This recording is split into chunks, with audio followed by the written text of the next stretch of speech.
Hello and welcome everyone. Now इस lecture में हम एक शॉर्ट निमोनिक ट्रिक से जो 12 शेड्यूल्स है इंडियन कॉन्स्टिट्यूशन में उनको याद करेंगे।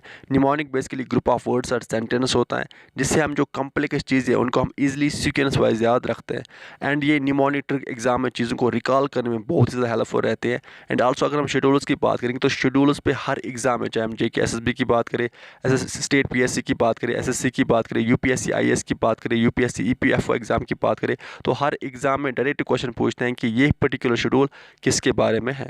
नो, अब जो ये शेड्यूल होता है बेसिकली पहले हम देखेंगे शेड्यूल होता क्या है। शेड्यूल वो एडिशनल इन्फॉर्मेशन या डिटेल होती है जो आर्टिकल में प्रेजेंट नहीं होती है। एग्जाम्पल, अगर हम इंडियन कॉन्स्टिट्यूशन के आर्टिकल 346 या 347 की बात करेंगे तो वो ऑप्शनल लैंग्वेज के बारे में।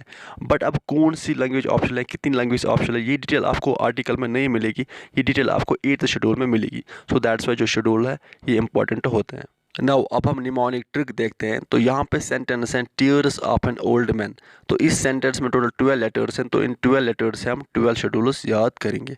अब T फॉर टेरिटरीज, तो शेड्यूल फर्स्ट में आपको टेरिटरीज के बारे में मिलेगा, यानी किस स्टेट का कितना एरिया एंड ऑल, ये आपको शेड्यूल फर्स्ट में मिलेगा। देन सेकंड लेटर यहाँ पे E एंड E फॉर एमोलीमेंट्स। अब एमोलीमेंट्स यानी सैलरीज के बारे में, किन की सैलरी, प्रेसिडेंट की सैलरी, मिनिस्टर्स की सैलरी एंड ऑल, तो ये आपको शेड्यूल सेकंड में मिलेगा।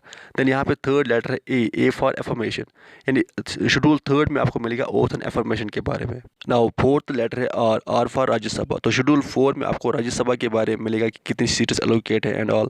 इस तरह से यहाँ पे फिफ्थ लेटर है S फॉर शेड्यूल एरियाज। तो फिफ्थ शेड्यूल में आपको शेड्यूल एरियाज के बारे में मिलेगा। इस तरह से यहाँ पे सिक्स लेटर है O फॉर अदर एरियाज। तो अदर एरियाज में आपके आते हैं मेघालय, आसाम, त्रिपुरा एंड मिजोरम में 4 स्टेट्स आती है अदर एरियाज में। तो शेड्यूल 6 में आपको मिलेगा अदर एरियाज के बारे में। नाउ देन सेवंथ लेटर है F and F for federal structure. तो शेड्यूल 7 में आपको फेडरल स्ट्रक्चर यानी 3 लिस्ट्स के बारे में मिलेगा, union list, state list and concurrent list. इस तरह से अगर हम 8th लेटर की बात करेंगे that is O and O for optional language. तो शेड्यूल 8 में आपको 22 ऑप्शनल लैंग्वेज के बारे में डिटेल मिलेगी।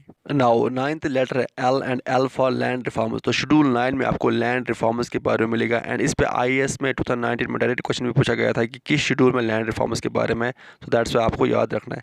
एंड देन अगर हम 10th लेटर की बात करें that is D and D for anti defection law के बारे में, शेड्यूल 10 में आपको मिलेगा। एंड देन अगर हम 11 लेटर की बात करें that is P and P for panchayat, तो आपको शेड्यूल 11 में पंचायत के बारे में मिलेगा। And last one is 12th letter M and M for municipalities. तो आपको शेड्यूल 12 में म्यूनसिपलिटीज़ के बारे में मिलेगा। तो ये था आपको mnemonic trick that is tears of old man, जिससे आप 12 शेड्यूल जो है वो याद रख सकते हैं।